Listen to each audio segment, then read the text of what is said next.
Welcome back to the Vandy Sports Podcast. I'm Joey Dwyer here on a day that would be hard to sum up as a good one for Vanderbilt men's basketball.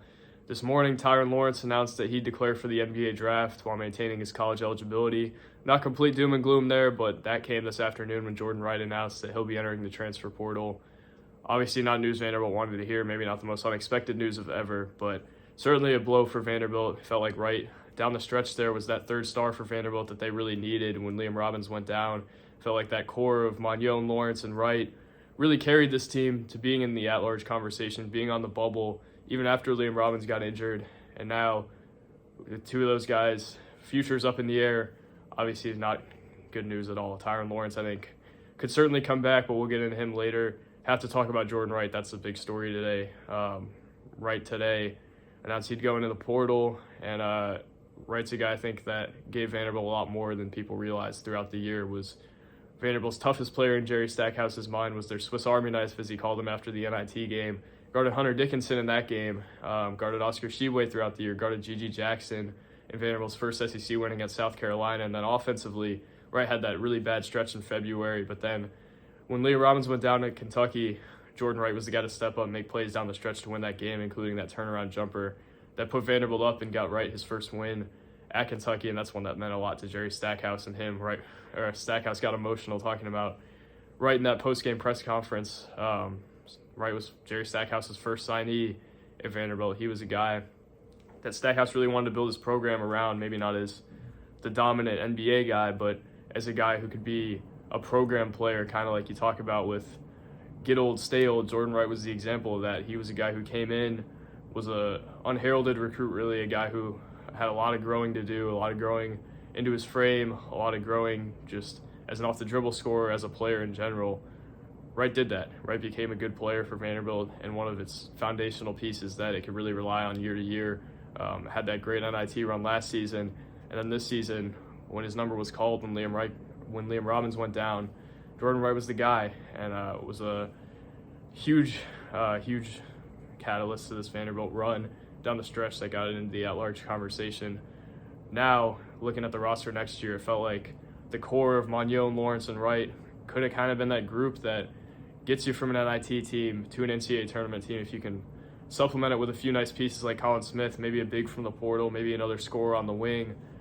Now you got to completely retool the wing in the front court, it feels like. You obviously got some pieces there. You got Colin Smith, you got JQ Roberts, and then some other bigs like Lee Dort and Carter Lang, some of the younger guys, but a lot of growing to do in this roster, and it's going to have to come through the portal now.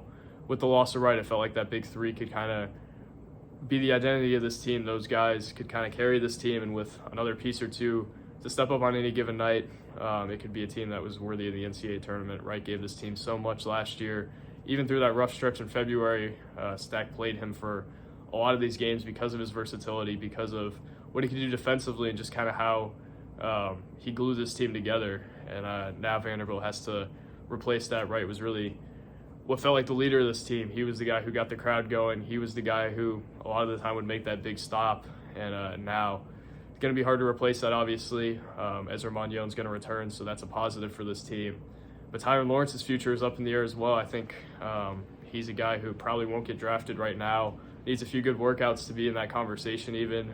Needs some buzz around his name, but certainly won't hurt him to go and get feedback if that's really what he's aiming to do. But if he goes and leaves, obviously, that's a completely different story. Right now, I don't know if it's time to panic in terms of the Tyrin Lawrence news, because it's really early in the process. He could decide to come back, and I think it would be to Vanderbilt based on the statement he released today and his relationship with Stack.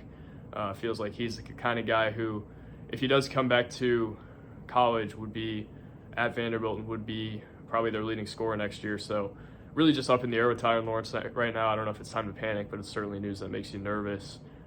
When you look at the outlook of this team next year, Lawrence doesn't have to decide until June 12th whether he wants to go in the NBA draft or not. So really hard to find a replacement in the portal if that's going to be the outcome. So Vanderbilt has a lot of question marks on this roster now that maybe it didn't have yesterday. Tyrin Lawrence was assumed to be the alpha scorer on this team, assumed to be the guy for this team.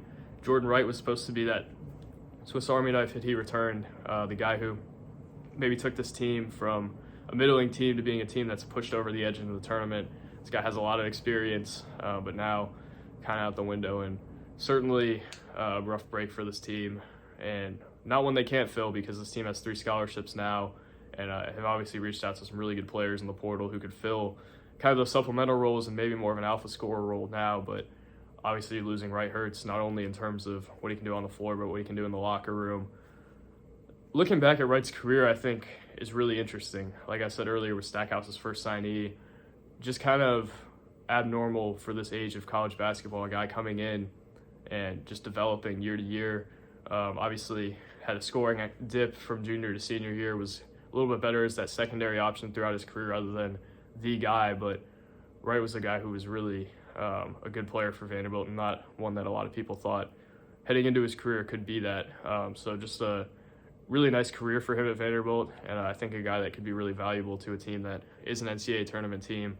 Obviously Vanderbilt is not going to be that team, but there's a team out there I think who would take Wright and can use a lot of those traits that we mentioned in terms of just being versatile, being a little bit of an off-the-dribble scorer, having some versatility in his offensive game from beyond the arc, can go get a shot off the dribble a little bit, can finish around the rim, and is physical. I think a lot of teams like that skill set, and a lot of teams would be in use of that skill set. So it's going to be interesting to see Wright's future, but Vanderbilt's got to address that through the portal now, and certainly scary when you don't have kind of the year-to-year guys like Miles Studi and Jordan Wright on the roster. Now that's 4 guys in the portal for Vanderbilt, and I think that's just kind of the game nowadays. Jordan Wright's probably going to have some big-time offers that he probably can't pass up. So really not a good day for Vanderbilt. Any way you spin it, whether Tyrin Lawrence comes back or not, just a tough day for the Commodores. A worse day than Saturday when they lost Dia and Shelby.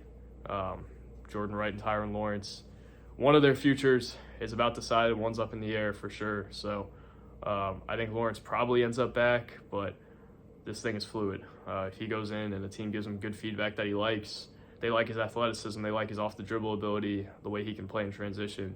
This guy who could maybe sneak his way onto the back end of an NBA roster, and who knows if Tyrin Lawrence is ready to do that yet. Who knows if that's his goal or if he just wants to go get feedback. So obviously scary for Lawrence in terms of Vanderbilt losing him and the way that they could kind of be left without a replacement late in the summer. And then Jordan Wright obviously leaves a big hole on both ends. And just in terms of the outlook of this team, I think it's a lot more bleak than it had been. And Vanderbilt's got to make some moves now. Jerry Stackhouse said they're going to be as active as anyone in the portal. That's going to be put to the test. It's not just being active at some point, it's landing guys. And that's going to have to happen for this group soon. And if not, it's going to feel like another season wasted. That could have been. Jordan Wright leaving is obviously the break that Vanderbilt didn't need. And from here, that was the biggest domino to fall. Now it's Tyrin Lawrence. I don't know if we expected that to be the domino, but it's going to be one. And team's going to have a lot of question marks over the next few weeks. Probably the biggest offseason in Jerry Stackhouse's tenure. And they're going to have to do a little more work than I think we anticipated. So I appreciate you guys watching. God bless, and we will keep you updated on Lawrence's decision on the VandySports.com message board on these videos. And I appreciate all the support throughout the season. God bless.